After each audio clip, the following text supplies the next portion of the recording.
Today, we're hunting southern Taipei's best views of the city and escaping the well-trodden tourist routes. But this area of Nanshi Jiao has so much more to offer than just views. One strenuous walk later, we stumble across a religious ceremony we did not expect, and I sample some of the best Stinky Tofu in Taiwan, before we head back down to Taipei's Burma Street to learn more about the fascinating history and culinary delights this immigrant community has. Finally, we hit the Xingnan Night Market. Forget the tourists, this is where locals come for unbeatable bargains and food. Let's go.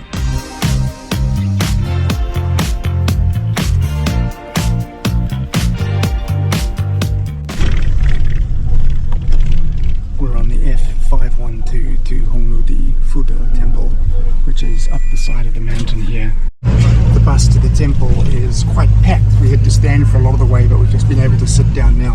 What's really interesting is we're going through an area that's a big community of Burmese people. I'll tell you more about that later, and we're going to be walking down the Burmese street later, hopefully trying out some local Burmese delicacies.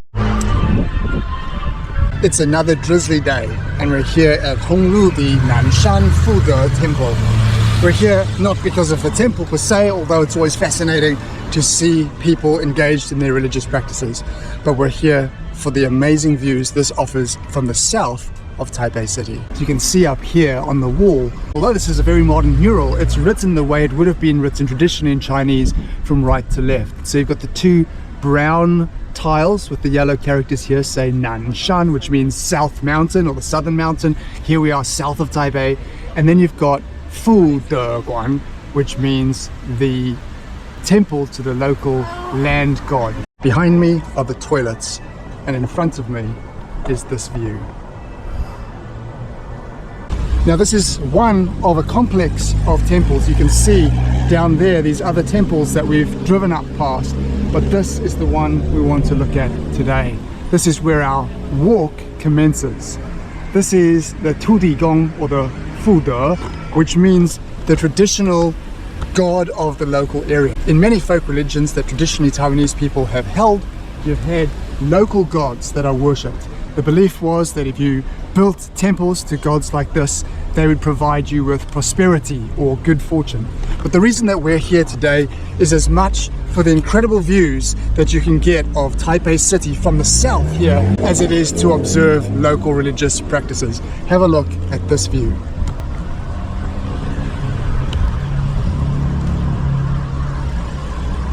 Taipei City.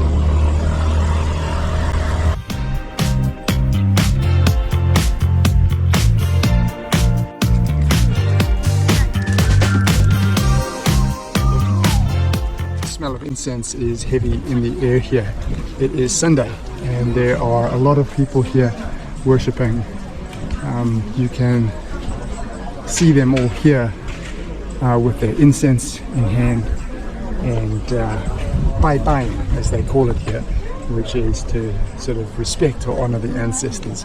I'm not going to go all the way in there. I'm going to respect what they're doing over there, but we are going to begin our walk up the mountain. It starts here. It's a strenuous one. We're doing it so that you don't have to. It's certainly a good climb up the mountain here. It's more tiring than I remember. You start with seemingly an endless number of stairs, and then it does slow down up the top here. It's one foot in front of the other.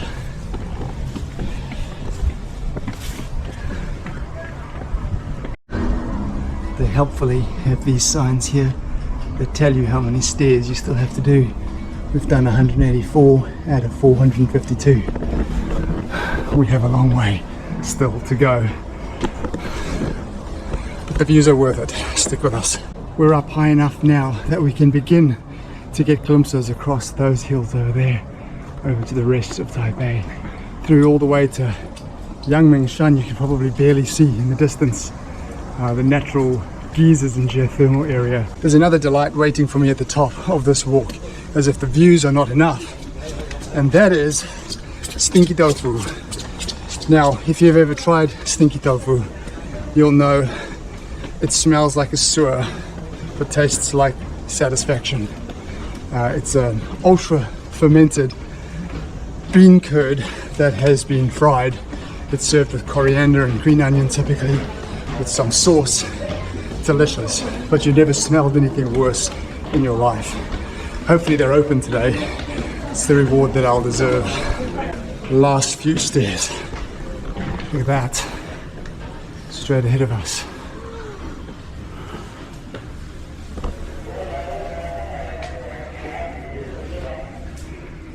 You'll see on these pillars, they have all these tiny little gods, but they also have these names. These are all names of people in Chinese. Most of them have names. These are people who will have contributed towards the cost of building or maintaining the temple here. There are thousands of them everywhere you look. Pillars and pillars and pillars full, all with these names on them. We're in another room here near the top of the temple complex. Look at the intricate detail. And again, you've got thousands upon thousands of people's names here on each of these pillars, and so many pillars. You can probably hear the drumming in the background. That's not something I've added to the video. There's obviously some sort of ceremony beginning here. Let's go check it out.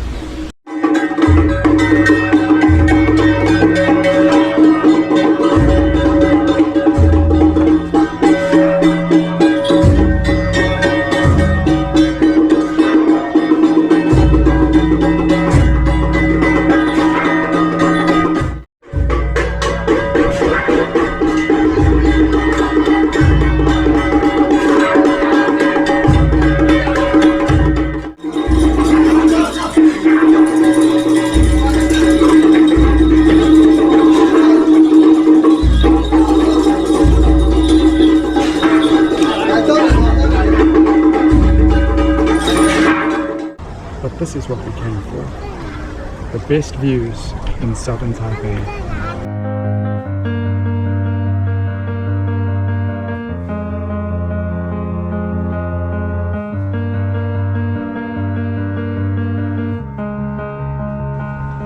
Taipei 101 is just peeking out through the clouds there, all the way through to the mountains of Yangmingshan as you head north and round towards Danshui. The northern end of Taipei. What you get from up here is also an idea of what much of the island was once covered with. This virgin forest. Little known fact, if you want to know the difference between Chinese and Japanese stylized lions. The Chinese ones, you'll always have one with a ball under its foot. This is the male lion who's got the world at his feet. And then you have the female lion over here with a cub under her paw. Japanese lions all traditionally have just the ball. But now the moment you've been waiting for. The stall selling the stinky tofu is over there. You can see how far away I am, maybe 15 meters away. I'm outside. I can smell the stinky tofu already. Let's go check it out.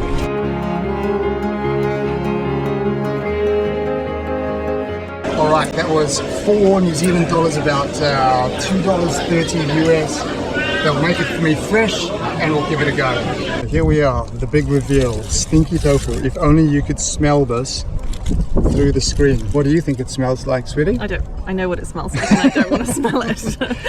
But look at these views. This is what we came for, and what better place to try my stinky tofu than here with these amazing views in the background.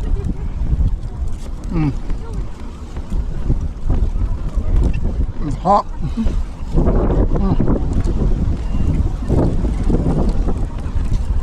Very crunchy on the outside, both juicy and soft on the inside. They fry it? Yeah, it's fried. Right, okay. So you can see all the sauce you've got down in the bottom here, and then they serve it typically with sort of a fermented cabbage. So that probably adds to the stinkiness, yes, but also to the deliciousness.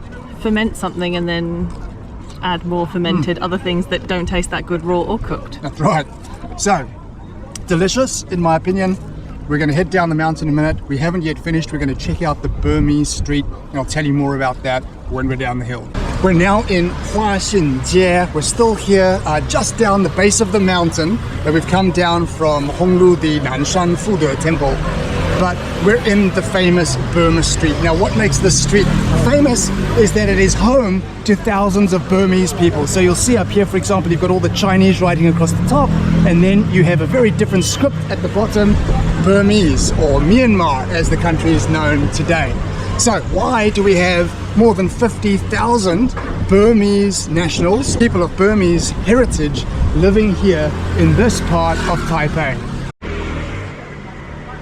It's a long and complicated story. Here's the short version. When Chiang Kai-shek, the Chinese leader, lost the war to the communists in China, he fled to Taiwan. And so thousands of ethnic Chinese soldiers fled to Burma. They waited there hoping that Chiang Kai-shek would soon be able to retake the mainland, but that day never came. And so over the years, many of these ethnic Chinese soldiers or ex-soldiers found local Burmese wives, had Burmese children, and adopted the Burmese language. When it became evident that they would never retake the mainland, many of them migrated here to southern Taipei. Then in the 1960s and 70s, ethnic discrimination against people of Chinese descent in Burma began under the brutal dictatorship in that country. And so tens of thousands of ethnic Chinese people, but living in Burma, also immigrated here to Taiwan. And so today you have over 50,000 Burmese people who call this part of Taipei home. Of course, many of them have assimilated into the Taiwanese way of life, but they do have their own distinct community here. And you can actually see it in the faces of the people. Their features are a little bit different from what you see in your typical Taiwanese person. It's really fascinating to see this subculture here that has found safe haven in Taiwan. That's amazing. Wow, look at the food options over there. These are the sorts of Burmese foods that you can find in restaurants like this. Wow, looks amazing. So we have taken a seat here in a local restaurant, very Burmese. You can see again you've got all the Burmese writing up here on the menu. They do of course also have the Mandarin. Some of the clientele will be Mandarin. They don't speak any English, which is interesting. Some of the older generation Myanmar people I found do speak English because of course it used to be under British rule for some time, but that's probably a generation that's mostly gone. So I have ordered Xingnan Mian is what it's called in Chinese, golden mountain noodles. I don't know what it's called in Myanmar, but they call it Myanmar flat noodle salad. So I'm going to give that a go. I'm still waiting for my Myanmar flat noodles, but they have brought us a starter dish that's obviously included, and looks like it's got some lotus in there maybe. Elizabeth's gonna give it a go.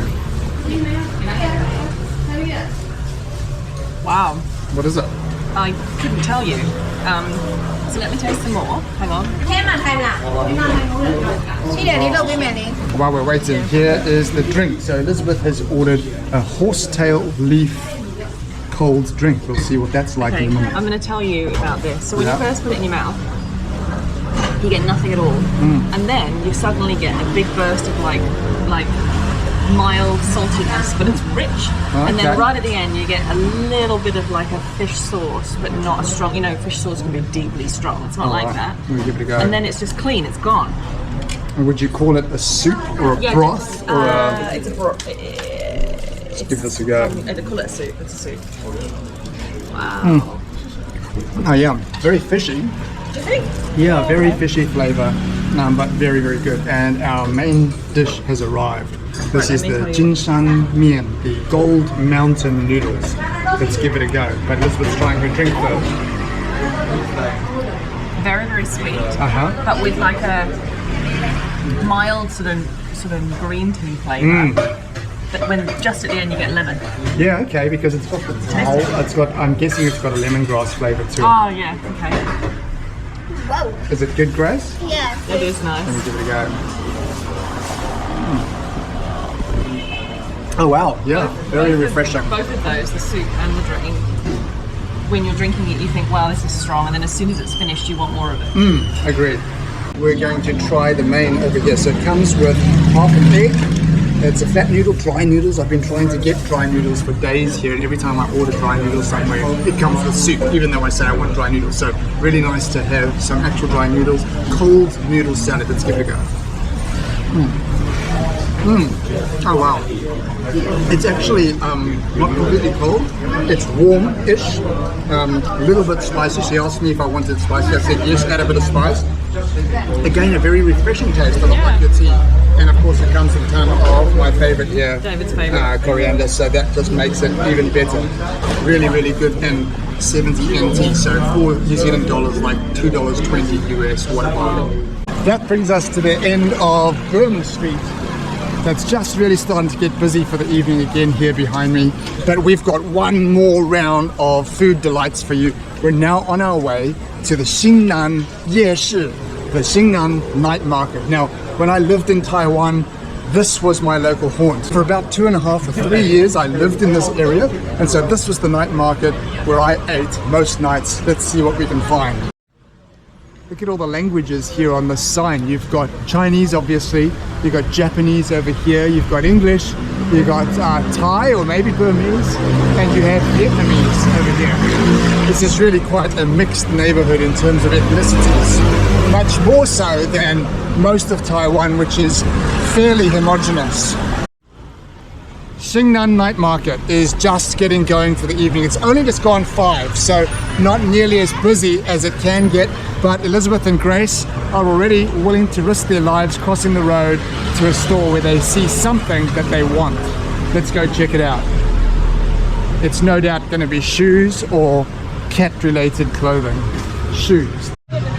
Words to live by. Trust and sock it to him. Go in there.